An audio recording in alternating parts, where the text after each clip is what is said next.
Hello, my name is Rachel and I'm here today to talk about my reading wrap up for the band Book-a-thon that has been taking place between September 25th and October 1st.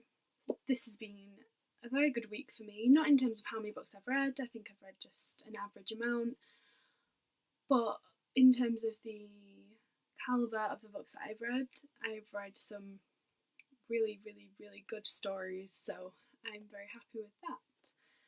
So let's get into it. The first book that I read for the band Book-a-thon was The Colour Purple by Alice Walker.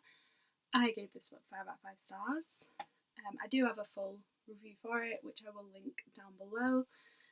But yeah, I loved this book. I thought it was absolutely beautiful, ridiculously well written, and the themes in this are just phenomenal, really good.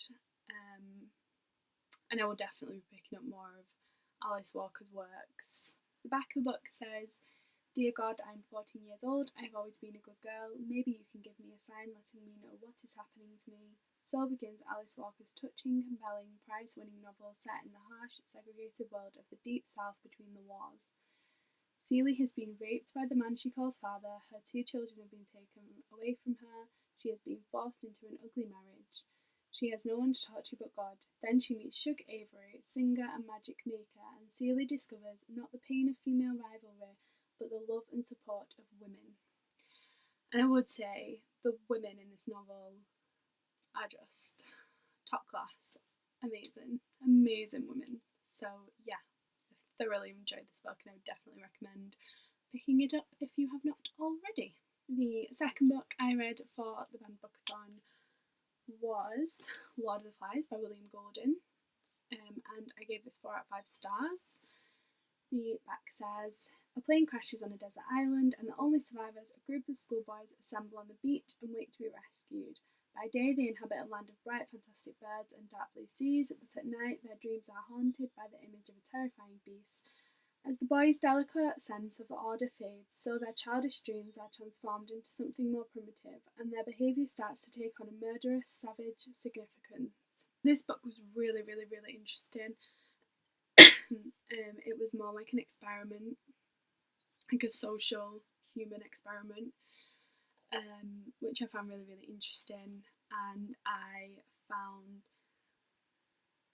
the symbolism of the conch really interesting, and the kind of attempts for the boys to keep established their order that they already have in the real world, in their real lives outside of this desert island, was really interesting. And yeah, the savagery was, I think it was hard to read at times, but it was very hard hitting and I really enjoyed it actually, so I'm glad I read it. And the other book is The Boy in the Striped Pyjamas by John Boyne. This I gave 5 out of 5 stars to. I finished it last night and I've only just about stopped crying because it was really hard to read. It says, "The story of The Boy in the Striped Pyjamas is very difficult to describe. Usually we give some clues about the book on the cover, but in this case we think that would spoil the reading of the book. We think it is important that you start to read without knowing what it is about. If you do start to read this book, you will go on a journey with a 9-year-old boy called Bruno, though this isn't a book for 9-year-olds. And sooner or later, you will arrive with Bruno at a fence. Fences like this exist all over the world. We hope you never have to cross such a fence." That's the most perfect blurb for a book I've ever read. Yeah, I think this book is really effective, especially in the way it uses disassociation and a childish naivety to kind of allow you to read the book and get into it and kind of establish a connection with the story and with the characters before it gives you all the facts. It would make it a lot harder to really be in this novel and really empathise with characters if it hadn't given you that time where it doesn't completely explain all the facts, which I found very, very, very good and effective. And yeah, the ending of this book is going to stay with me for a very, very long time. And yeah, I adored this book. And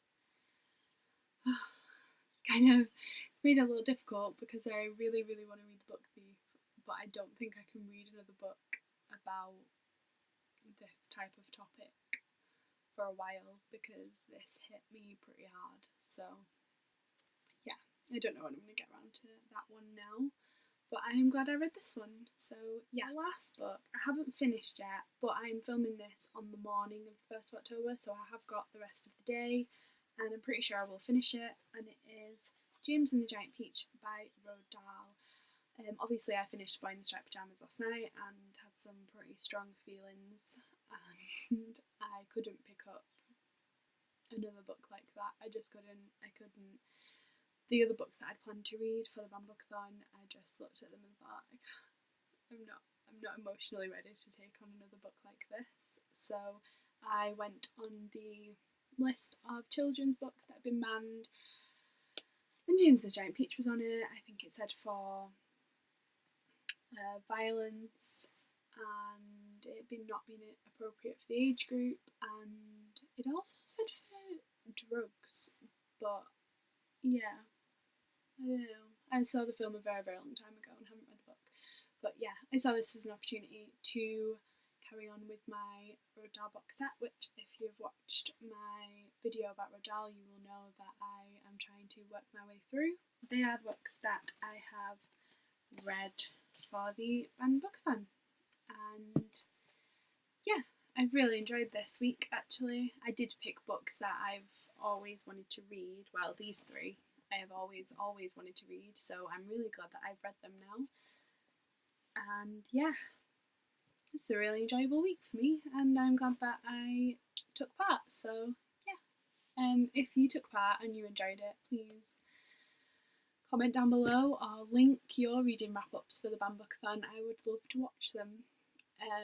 Thank you very much for watching, and I will see you in the next video. Goodbye!